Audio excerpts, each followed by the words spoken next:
ইসলামী মাহফিলের এই পর্যায়ে সভাপতির আলোচনা পেশ করবেন 48 নং ওয়ার্ড উলামায়ে কমিটির মোহতারাম সভাপতি শাইখুল হাদিস আল-হাজ হযরত মাওলানা মাহবুবুল হক দাওয়াত বারাকাতুহু। আসসালামু আলাইকুম ওয়া রাহমাতুল্লাহি ওয়া বারাকাতুহু।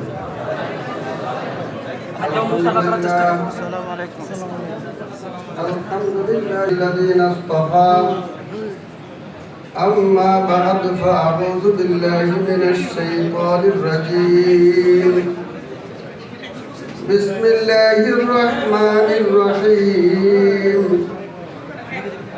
لئن شكرتم لأزيدنكم صدق الله مولانا العظيم وقال رسول الله صلى الله عليه وسلم من لم